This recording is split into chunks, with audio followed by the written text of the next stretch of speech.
John Mahama has said dividing Ghana along political lines is drawing the country back and preventing it from achieving its development goals. He's also worried doing the same for religious leaders is equally drawing back Ghana's democratic gains. Religious leaders pray for the leadership, and on that basis they are tagged as being partisan, then we do have a problem. And so it all flows from like I said, the deep partisan divide that we have. And so if there is a particular leader, don't pray for him, because if you pray for him, then it means you support him. And I think that is a major difficulty. Leaders will come and go. John Mahama will go one day, a new leader will be here, and it's your duty to pray for that leader, that he leads this country in a righteous manner. My name is Stephen Enti, and this is today's big story.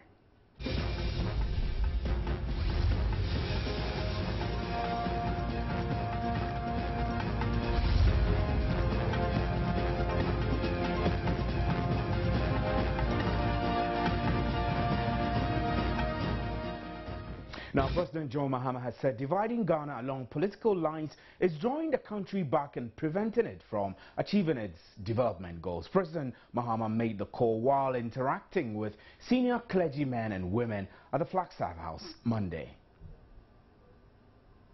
Has plagued our country, and if there's one thing that draws us back and does not enable us achieve our goals, it is the way the country is very deeply divided. I have flagged it as an issue over and over again, and I think that if you men of God and opinion leaders and leaders of the faithful, take this up as an issue, I guess that we would make some progress in respect. If religious leaders pray for the leadership, and on that basis they are tagged as being partisan, then we do have a problem. And so it all flows from like I said, the deep partisan divide that we have. And so if there is a particular leader, don't pray for him, because if you pray for him, then it means you support him. And I think that is a major difficulty. Leaders will come and go. John Mahama will go one day, a new leader will be here, and it's your duty to pray for that leader, that he leads this country in a righteous manner. Presiding Bishop of the Methodist Church of Ghana, Most Reverend Professor Emmanuel Asante, has also spoken to Joe News on the issue of giving political tax to religious leaders. I feel worried, I feel concerned about, how in this nation we try to put political tax on everything. When it comes to even this particular meeting, you will hear what people will say. It is as if once you begin to pray for the nation, you pray for the president, then you belong to the president party. That is why you're doing that. But I'd like to believe that the president is not a president for a political party. The president belongs to the whole nation, and we have the responsibility as spiritual leaders of our country to pray for the leadership of the nation, so that they will be in a position to push the nation forward. And irrespective of who is the president, whether the person comes from the yellow party or the blue party, we will pray for them. So people should stop tagging ministers. The moment you make a statement that seems to favor a particular policy, you are tagged. I don't think it is healthy for our nation. Too much polarization and politicization of everything in this country doesn't help us. Well, this is today's big story, and I have with me in the studio Bishop Benny Wood, who is a spokesperson for the Concerned Clergy Association of Ghana. Bishop, this is today's big story. We're grateful to have you here. Yeah, nice for having me. Good evening to your viewers. Yes. Now, this is an issue which keeps coming. Every now and then we see political groupings and followers tagging religious leaders along political lines. You speak your mind, they say you are MPP. Dr. Otabil has faced quite a lot of it, Archbishop Duncan Williams. Is this the right time to raise the issue again and again and again? Yeah, I think it's very important. Thank you. We have to keep hammering on the issue till we defeat the forces that are bringing that thing. So you see these as forces? Oh, they are forces, because you see what they are doing is to take our minds off the depth of the nation's problem. we seem not to know that we have a serious problem that we have to address. So we think that it is just politics all the time, and that is where we have to keep fighting. We, the men of God, must keep fighting. We must keep talking about it till the people get to know that we have a problem and we need everybody's intelligence and ability to solve it. But do men of God really, why do they feel bad if they're tagged political? I mean, we're all political animals. You do vote along political lines. So if on your pulpit you raise an issue which seems to favor one political party against the other, you shouldn't worry. Yeah, we as men of God, one thing people must understand, that we don't have personal views on issues as pastors. We are mandated by God to speak his mind. So at every point in time when an issue comes up, what we do is to say what will be in the interest of God. So when you begin to tag what I am saying to a political party, you are limiting my worship and service to a political party, which is a very dangerous thing. And that's why I call it a force. And that's why we must keep fighting, we must keep speaking to people who will understand that the church is the ground and the pillar of truth. And so we are on the side of truth, like Moses said in Exodus 32. He said, who is on the Lord's side? We are always on the Lord's side, and that's what we must always be. So people must see us as people who are always speaking the truth and fighting for the cause and the interest of God. And that is the bottom line. Right, let me hit the phone lines now and speak to David Agbe, who is Executive Director of the Ghana Institute of Governance and Security. Now, David, you've heard the pastor saying that the church is a place of truth and faith. Must the church be necessarily entangled in the country's development discussion or discourse along political lines? Not exactly. I think that religious leaders need to, they represent a certain group of people, and religious leaders are so powerful. You recall that I think early part of this year or last year, you realize that South Africa, some leaders, some Christians or pastors were able to convince their church members to even kill grasses. You know, that tells you how powerful religious are. That they can easily convince people to eat grasses and all kinds of things. So it tells you that human beings, no matter what you do, you can easily convince people to do other things. And so they should try as much as possible to do certain things that will not paint them like, you know, they are touting a certain credential for a certain political party. But that is exactly what Reverend Asante, Professor Asante, you know, said, that people should not always see them in a certain political line. And I agree with him, but here we are in this country. Every pastor that speaks, whether he belongs to MPP or MPP and all kinds of political parties, they are being given all kinds of names. But then they need to be very strong and tell themselves that they are also leaders, and so they shouldn't be afraid of any kind of criticism, but they should do what is good to serve the interests of the society. But David, you would also notice that there being quite a lot of commentary from religious leaders which appear to be diversionary sometimes. But Bishop Wood here in the studio is telling us that there are also forces coming from the political divide which aims at distracting us all from the key issues that need to be discussed. Where do we draw the balance, really? Where we need to draw the balance is the fact that they should keep on to be very strong and speak what is good for this country. Here our pastors are also being seen as doing certain things, you know, negative, which is quite detrimental to the society now. So the society has begun to disrespect pastors. That is what is on the table now. People do not respect pastors as they used to, you know, because they see themselves being flamboyant, doing certain things which are ungodly. And so the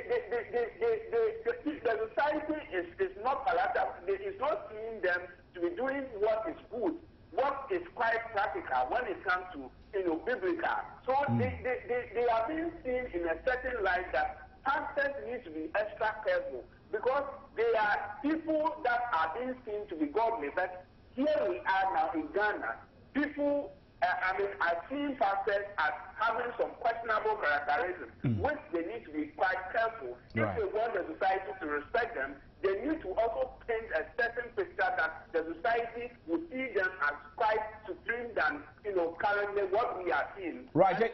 Yeah. David, I'll have you hold. I mean, you've raised a very important issue, and I'll bounce it off with Bishop Wood here. So you heard David saying that some of you pastors really more like live super flamboyant lives, that you're no longer commanding the due respect that you deserve in society. So when you speak, it's easy for people to think that, oh, perhaps you've been paid to speak. Well, I disagree with that, because I don't otherwise we are going into another discussion altogether. I don't think that our lifestyle is the reason why people are tagging us. But what is it? The problem Ghana, our politicians are having, which they fail to recognize, that they are bitter against each other. And so it's evil. You see, once you become bitter against something that is supposed to be a platform for sharing of ideas, then you have moved beyond just using intellectual argument to deal with issues. You are beginning to use other forces. That's what I call forces. Politicians in Ghana are very, very bitter, and we must begin to find out, why are they bitter? Bitter against who? Against bitter themselves. Against what? Which means that they are not in for the people. They are there to serve themselves. So when you speak, they look at you as that what you are saying, will it advance their selfish interest? It's because what we say always goes against their selfish interest. That's why they keep coming against us. They think that once they shut us down, because they know, like the man is saying, they know the power we have. So once they're able to knock us down and we are not speaking the truth, we are not coming in the middle and saying the things as it is, they will be able to continue. But Bishop Benny Wood, we live in Ghana. We do know that some pastors live extremely flamboyant lives. I mean, if some pastor come to me to tell me how to perhaps work hard, diligently and consistently towards my goal, and I see him prosper in 6 months so flashily, why will I take him serious? And that's what I'm saying, unless we want to discuss another issue. But if it has to just deal with what the president said as people tagging, the tagging issue has to do with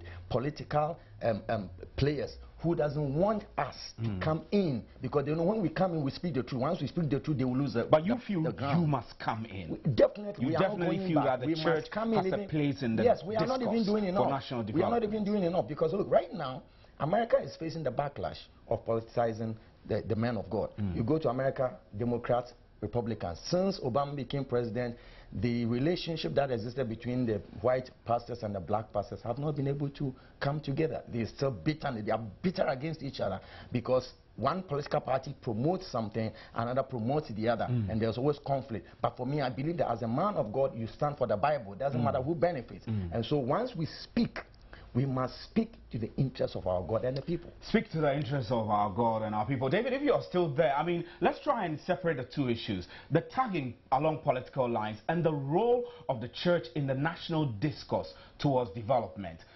Which comes first? Must pastors just, be not too concerned about what label they are giving and focus on the discussion of truth, as Bishop Benny Wood is saying, or they should just speak Pastors must be much concerned about developmental related issues, in a sense that if you look at the history of this country, you appreciate the fact that Kwame Nkrumah was so religious, he was so close to God, and that was why Kwame Nkrumah's regime, we were seeing a lot of progress in this country.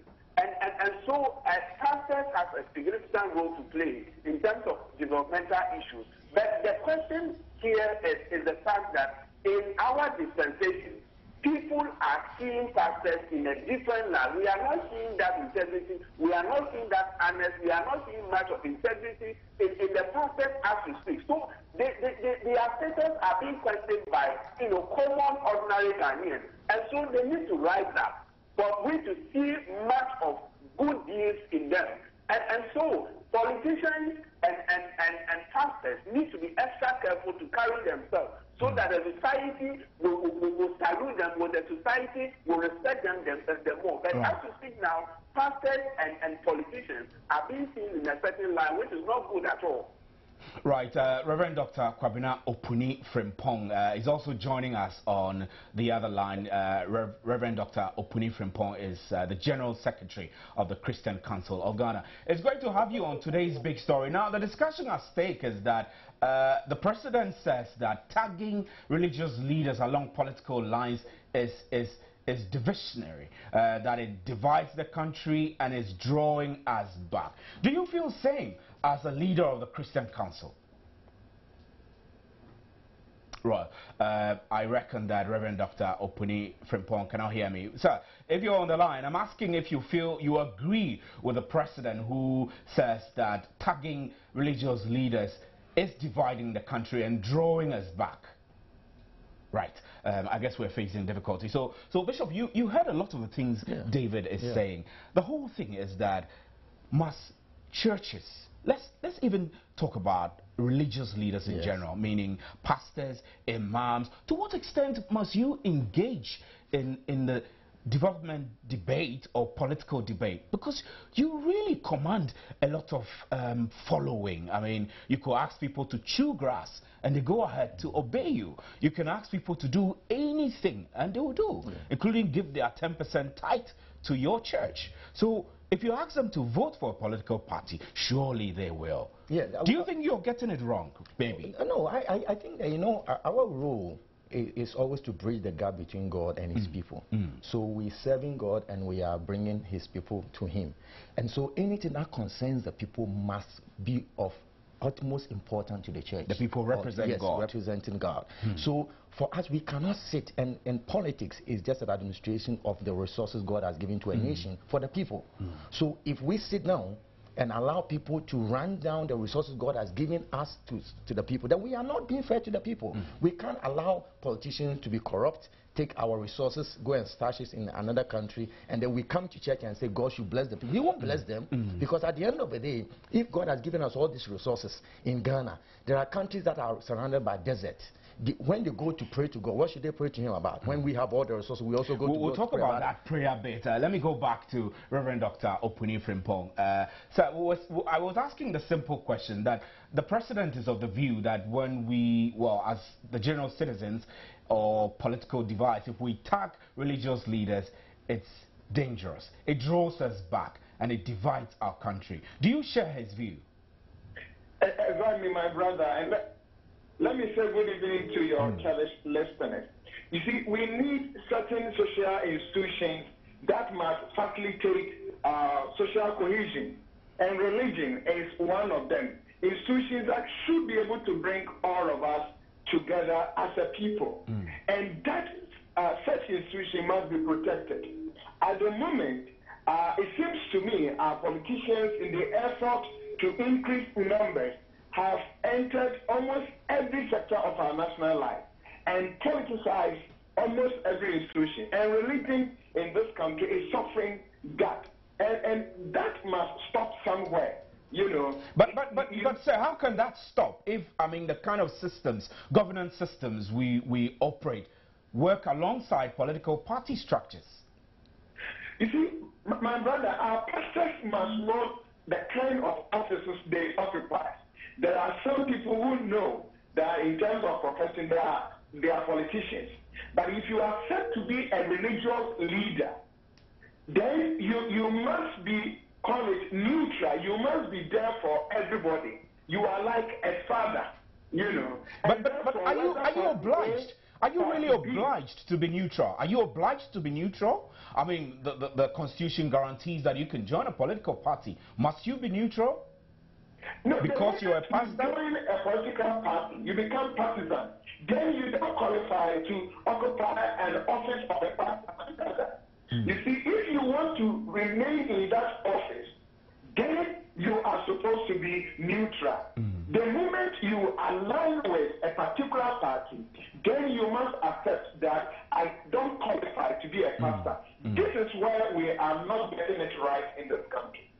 Right. So, but you're hearing doctors saying that the political, church leaders must be neutral.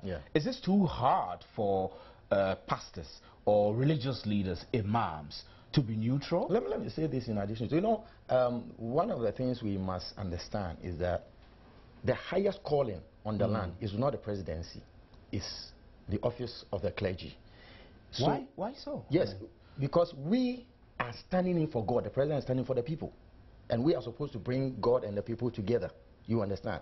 Now, the point is this. Once a pastor identifies and becomes partisan, he lowers himself to the calling of man. But when he's above, he's fulfilling his calling to God. So we must understand, pastors must not even be in charge. That is why the tagging of the pastors is lowering of our standard and our purpose on earth. We are not here to do this kind of politics people are doing. If the politics is below us, we come in and say what is the final word from God. So if a pastor calls for prayer for the president, or calls for prayer for the falling city or the economy, is the pastor lowering himself? He's playing his role as a man called by God to make sure that the relation between God and his people is bridged, and then the welfare of the people is paramount to him. What a pastor can do is not to implement policies, but can influence it. And one of the ways to influence is to pray and to speak. Very interesting revelations we are getting. So, Dr. Oponifumpong, I mean, the discussion here is twitching to different dimensions. The key question is that, I mean, if you are pastors and you decide to, for example, pray for one political divide which is in power, are you compromising your neutrality? You see, my brother, this is not the first time in this country we've been praying. We've been praying even as colonial authorities around us, pastors, imams, traditional priests. But we have reached a point at the moment that before you open your mouth, people are looking for where does he belong to. Now that is the problem. There is nothing wrong for a pastor to pray for the party in power or even the party in waiting. There is nothing wrong. We've been doing that all this while. When the military officers were around, we were praying. But at the moment, the politicians themselves, media, and some of the pastors, have positioned themselves in such a way that this tagging is weakening the integrity of the church in this country. It's very worrying. And the message the president has given today, it seems to me, must be taken very seriously by the pastors themselves, media people, and the politicians, including his own political party. Maybe, Doc, maybe the church front is too divided, which makes this happen. I mean, you have different groupings of Christian leaders, and you're not together. Maybe if you present a unified front, the tagging could stop. What about that? Being together doesn't mean we all do the same things, we wear the same things. You can still have a diversity in unity. So that we may have, say, Christian Council of Ghana, Ghana Pentecostal, Charismatic. To me, there's nothing wrong. In fact, it even makes us richer. But the problem is how politicians are penetrating the churches and pushing some of the pastors to do their political biddings for them. To me, that is what is worrying. And there's nothing wrong having churches belonging to different different understandings of Christianity. Doc, I was about to ask you whether you had instances or perhaps evidence that some of your members are being directly or indirectly influenced by some political leaders to do their bidding. This is serious, really. You see, if you get closer to the politicians, they know what they know. Sometimes there's a way some pastors come out in the public domain, whether by their utterances, their alliances, the prophecies they give, and all that. You can even read into it where this person is coming from. And even if it's not true, it seems to me some pastors are giving the impression, that this is what is the case. I may not be able to put my fingers on particular 1, 2, 3 people, but even if it's not the exact truth, there are impressions in this country at the moment that suggest some of these things. But I might also say that the politicians themselves are exploring that for their advantage. And it's working well for some of them, and they want to do more of that. Well, Bishop, this is interesting. I mean, I need to ask you a direct question. Are some of your members being influenced, perhaps to prophesy and, prophesy in favor of one divide or the other? This is not good for national cohesion if your members are being influenced that way. Well, as a man of God, you grow through stages. I mean, some of them, I'm sure some of them who get themselves involved in that kind of, are just growing. I mean, because the gifts of the Spirit is not to be applied without knowledge. And that is what some of them get themselves, the excitement, and some of them, their determination to prove their calling. When a man of God is set out to prove must that there be a proof to prove of your calling? It's part of the maturity that some of the men of God are exhibiting, which is making the society begin to think. So you acknowledge that immaturity is feeding a lot of these perceptions about the church and the church leaders. Pastors, their comment is even ill-informed. I mean, some of them don't even know what they are talking about. Any particular comment comes to your mind? I can't immediately. Right. I can't immediately. But a lot of comments that I read, both on the Facebook, I hear on radio, television, that it's really out of. They don't study. They don't ask questions. I mean, we have a whole lot of resources in our churches. So before a man of God comes out, you can call some of the economists and some of the people in your church, talk to them and understand what is going on before you come out. But when you come out and say something, then it is not true, maybe with good intentions, but good intention doesn't make a lie true. And that is the challenge some of these pastors are having. But I can tell you that it is in the minority. Majority of pastors are very honest and they are very true to their calling, and they are true to the people of Ghana. Tell me, moving forward, what is the church going to do to ensure cohesion and to ensure your people who are not too matured are learning from the matured ones, so you all stay in line? It's necessary, right? Yeah. I mean, if you go to places like other maybe well-developed countries, they allow leadership to speak. In Ghana, we don't seem to want to live by leadership standards. Everybody wants to be a leader. Everybody wants to say something. So at the end of the day, you hear this one, you hear that one. But one of the things I think we can do, and I want us to fight this to the very end, and I call it fight because I know the damage it is doing to the development of this nation, not to us, the pastors, but the church must always be ready to stand on the side of truth. We are not even doing enough. If we defend the truth and stand for the truth and be disgraced for the truth, it will get to a point people will get to know when we speak, they know who is wrong and who is right. That is what we must get to. We should not try to be politically correct. We must not be afraid of what the people will say. We speak for God, and we must be bold and courageous in declaring the truth. That is how it is. The gospel is an offensive way of reaching out to a sinner who is going to hell, and you want to bring him to heaven. So we must be clear in our mind that we have a mandate to speak the truth and nothing but the truth, and must do it with all the force at our disposal without apology to anybody. Dr. Oponi, bold to speak the truth and nothing but the truth. Is this the way forward that the Christian Council will support for the furtherance of Ghana's development and democracy? I share the view with my brother, but I will move forward also to intensity of education. You see, politics is somebody's domain, and pastors who want to make public comments on political issues must understand the issue, and we need to educate ourselves. Christian Council wants to run series of workshops for our pastors. We are asking the question, how do we play our advocacy ministries under democracy?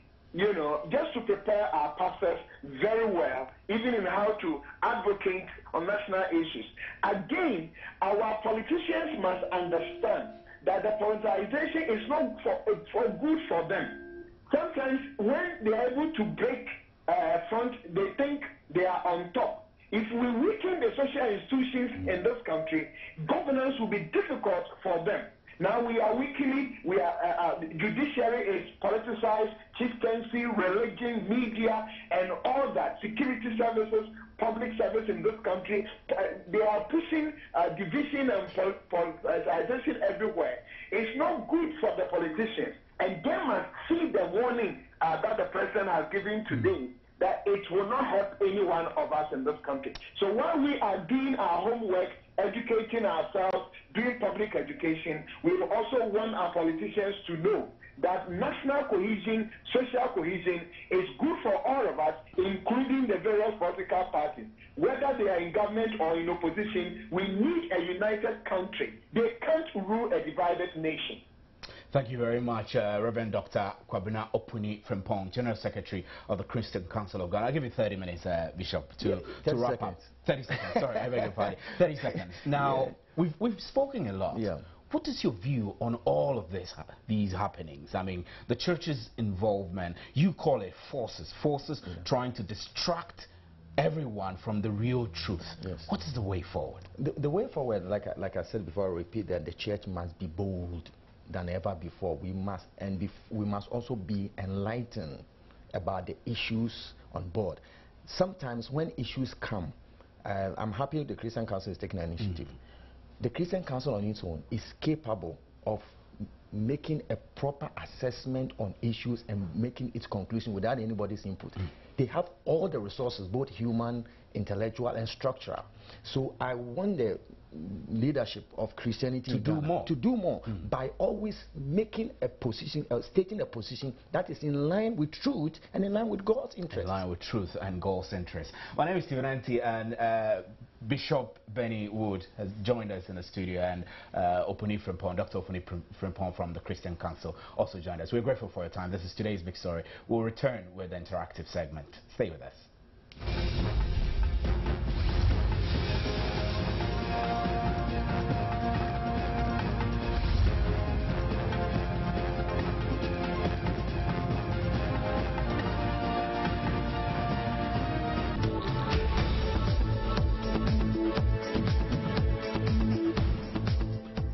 Welcome back to the interactive segment, and Gladys is here. Gladys, what's up? We're I hope you had a good weekend. No, the lights were off, on, and then my kind of situation. No, I would like to say on, off. I don't like trouble. Right. So what's trending? We're talking about the light and shedding and management, whichever one. Are we okay? Well, we'll find out. We'll find out. Yeah. Okay. Right. Thank you, Steve. Either candle or generator, electricity comes and goes are new acronyms for ECG in many homes. This is because of the rampant power trips in Ghana. If you feel like ranting, you can today on JN Interactive. What about what you are about to see happens every day, or better, it just happened somewhere in Ghana.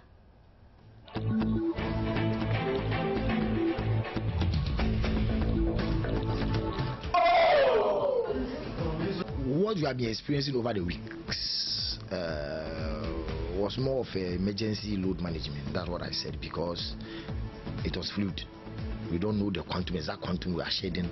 And so at 30 minutes time, they say you shed 100 megawatts, then go up to 150, within some 20 minutes. And that's what we were talking about. It was erratic.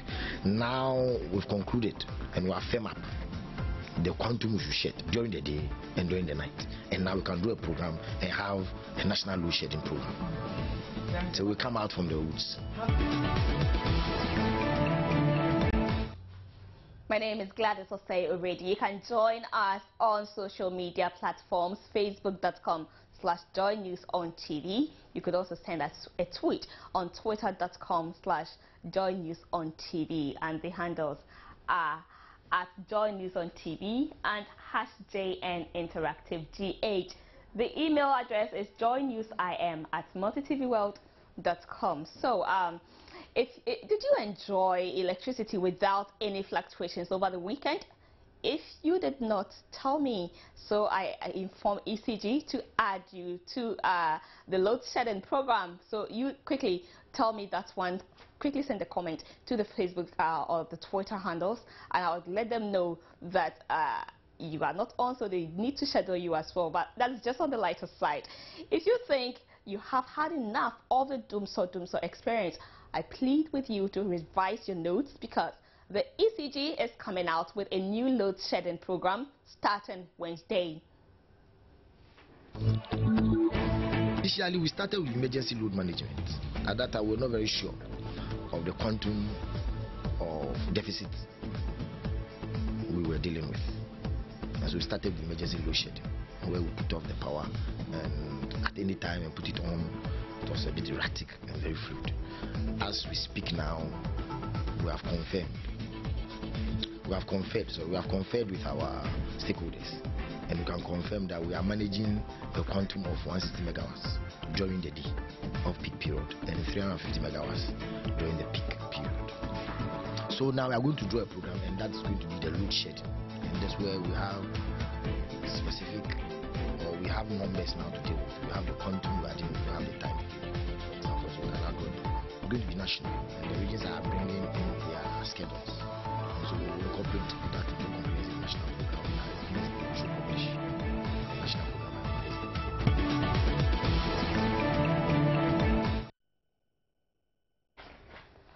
Right, so let's quickly hear what some of you have been saying to us or to our comrades. Thank you, Gladys. My name is Sarah, and this is Still Jan Interactive. I'm here today in Osu discussing with individuals the Dumso issue. Come with me as I ask people about their opinions and share their comments about what happened this weekend. Day in, day out, the UCG will say it is from the grid code will say from the VRA. The VRA also will say they have the technical problem. Recently they said it's about the gas pipeline and the rest, but we heard the last 31st December the president was saying that do so will be over, Ghanaians have short memory and the rest. But currently what we are seeing, we don't have any information. You can't get information from the grid code or anywhere. We just see the light off, off. So what is going on is very, very disturbing enough. Factories are collapsing, businesses are going down in terms of the light off issue. So I think the government must speed up and do something better for us. Me, I'm working at the filling station, so last week it's got our machine, one of our pump. So it's giving a lot of problems. So if they can do something about it, so that we change everything, that one could be better. You see, at times you will not be given any prior information that today that will be off. You just be inside doing something seriously, that off. And these things continue for about 3 or 4 weeks. So now we are thinking that the load scheduling will help to stop this laptop in the system. This continues, our machine, our systems, our TVs, other electricity gadgets will spoil. So we are just looking forward that maybe in some near future this problem will come to an end. At times you go home, you have some food in your fridge, and all of a sudden there's lights off. You can't store anything properly at home, and it's a very, very embarrassing situation. You have to go to work. If you are not prudent enough to iron the day before, you'll be found wanting. You can't go to work early, all because of this loading shedding thing. Even small things in the house can't be done. Ironing, boiling kettles, things of that nature, they can't be done. So it's a massive effect, obviously. You know, and obviously as the day drags on, late at night you don't have electricity, it's a problem. So it's something they need to look at and address. Yeah. Monday you have to go to work. You have to iron your dress head. Unfortunate light off.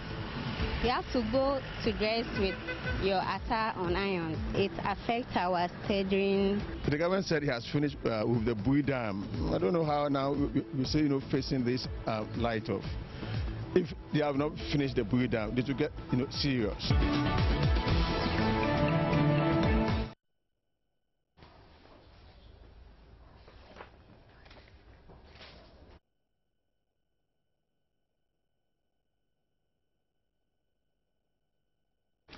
Right, so we cross over now to our Nigerian brothers to talk about power trip. I have been joined online, Ifeanyi David, who is going to share with us if they equally have been enjoying electricity supply throughout, or they also have challenges like Ghana is experiencing. Hi, David. Hello. Thanks for joining us. Hi, good evening. Tell us, do Nigerians also go through on-off situation with electricity supply? Yes, actually, I think the situation might actually be worse off here in Nigeria than what is obtainable in places like Ghana.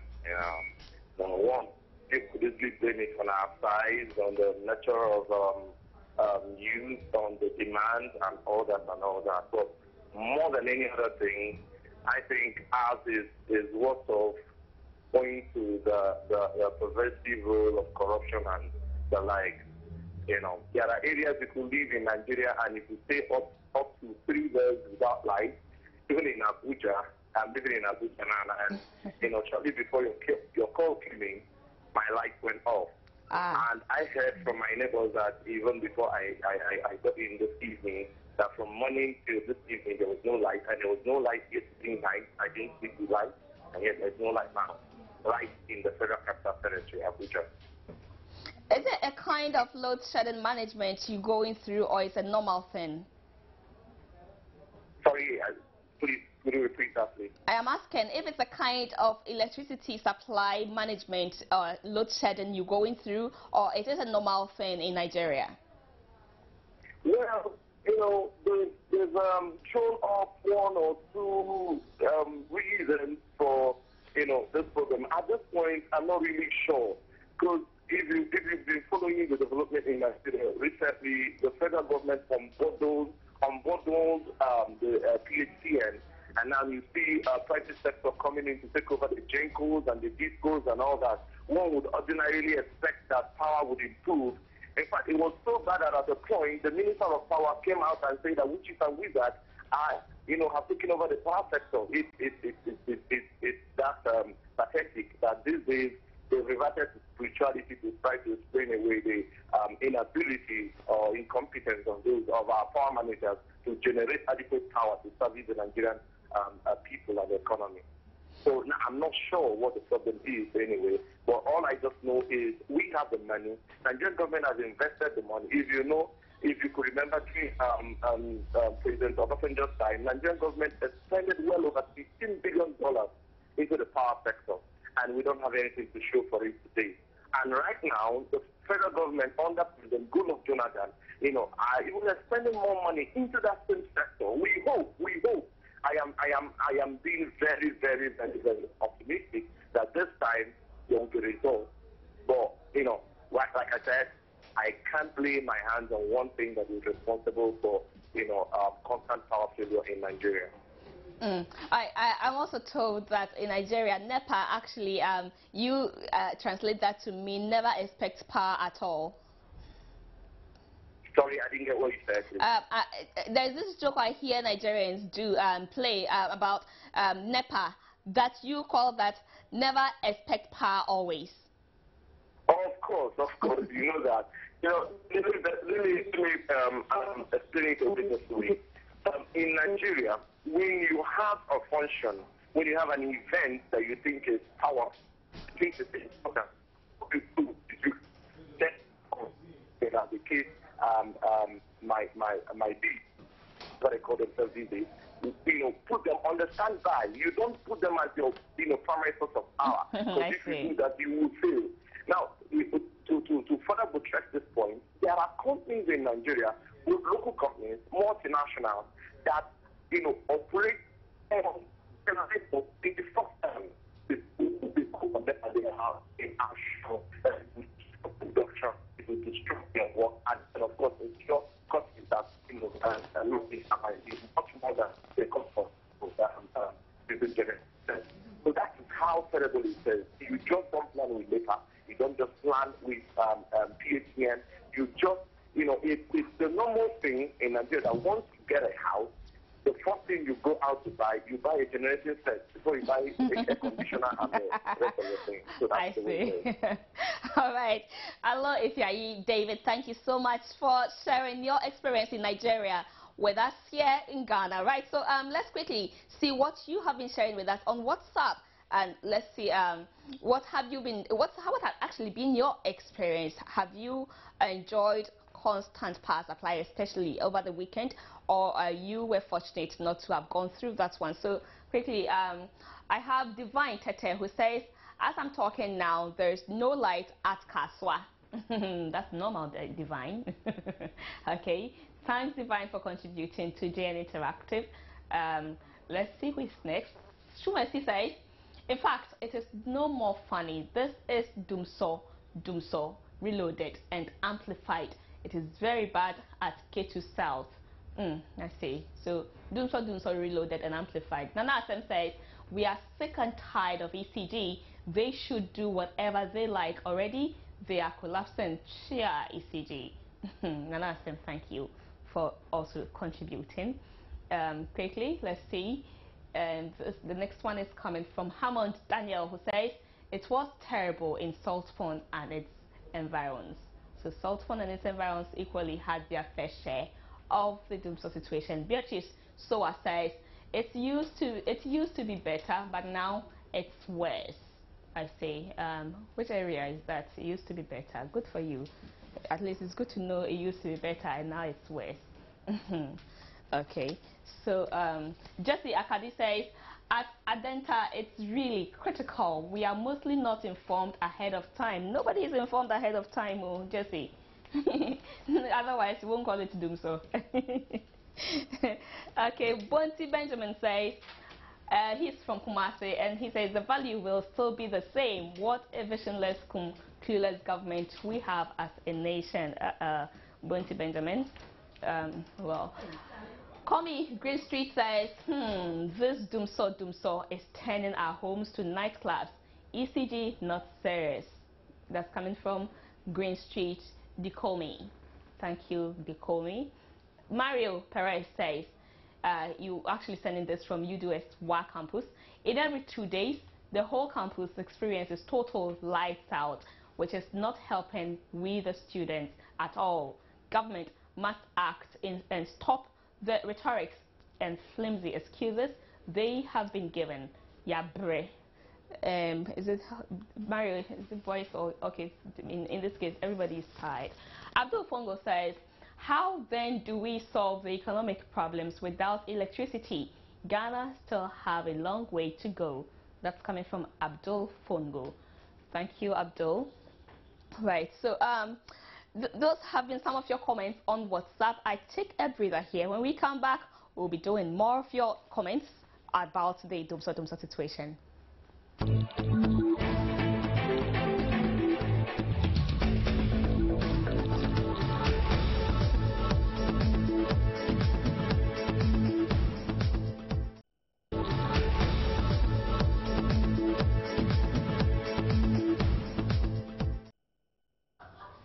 Welcome back. You're still with us on JN Interactive right here on Joy News on Multi TV. So quickly, let's look at what you have been sharing with us on our Facebook wall.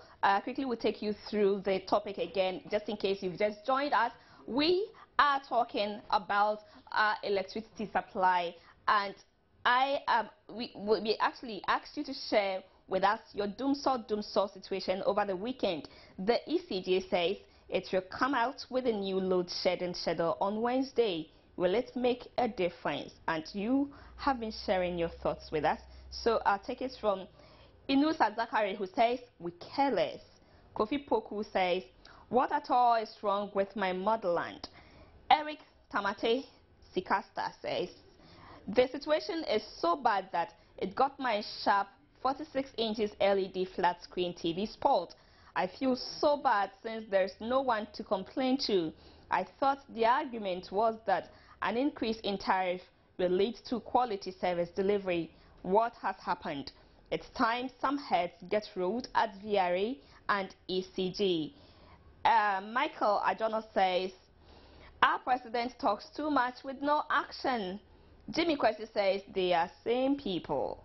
Patrick Mensah, light out cause problems. Dankwa Albert says, what difference will that make? You just keep wondering. So what at all has this NDC government been able to do or improve upon ever since taking power? Can these people even manage a blue kiosk? OMG. That's coming from Dankwa Albert. Patrick Mensah says, no light at Bogoso. Well, Yao Fosu Mensah says, every 4 hours, 6 hours maximum, then Dumso here in Pankrono Estate. It's all part of the Better Ghana agenda. Make we take heart. That's coming from Yao Fosu Mensah. AJ Kemi Morrison says, oh God, I heard a certain time be where them say Ghana is the fastest growing economy. May God forgive those people who made that. If this GH persists in this way, Charlie, I bet your life will be very difficult for us. And that's so-called sports minister there. And that's FA people. Charlie, this is your opinion. Be tight one, pal. You let me quickly go. Skip to the next one. Michael Edem Dogbe, who says, until we get serious in this country as individuals, no one will take us seriously. Look at the Legon VC doing whatever pleases him. Look at the energy producing companies. We haven't seen none yet. Ellis Johnson says, cheer, it was very bad. Well, no, David says, it's time government solve this problem of load shedding or management. We have our country covered by 30% of water, and we have water and electricity problems. That's amazing, huh? Well, Affection Owusu Daniel says, so is this the kind of reward Ghanaians got from you after your increment? Hey, ECG, you see, they don't have any better lighting system for Ghana, but only money that they want by bullying the poor innocent customers. If they switch off the lights for 15 days within the month, the same bill that came last month will show up this month. It will even increase. Shame on to you, Dumso company, but not ECG. Chumesi says, in fact, it is no more funny. This is Dumso reloaded and amplified. Katie South, it was very bad. Thomas Nice says, one-party state and national manifesto is the way forward. Take the advice of our founding president, Dr. Kwame Nkrumah, and it will benefit all of us. Why? David Aqua says, 57 years, Ghana, we can't solve this problem. God help us. Nana Kwame Afarijan says, the least said about it, the better. It was horrible, unsympathetic here in Kaswa. Better Ghana indeed. Carl Edi Ayuku says, this is arrant nonsense. Why charge consumers over 70% on the grounds of better and quality delivery and make a U-turn with an impending load bedding schedule? Desire Angelo says, we don't know what to do in Northong District. It isn't nice as a country. Kwejo Otara Mafo Baklanja says, the situation is worse and the president keeps telling lies about the problem. Well, Mutawakil Alifa says, with those in villages where there are no lights, we have problematic of you don't have the problem of load shedding or management at all. Good for you.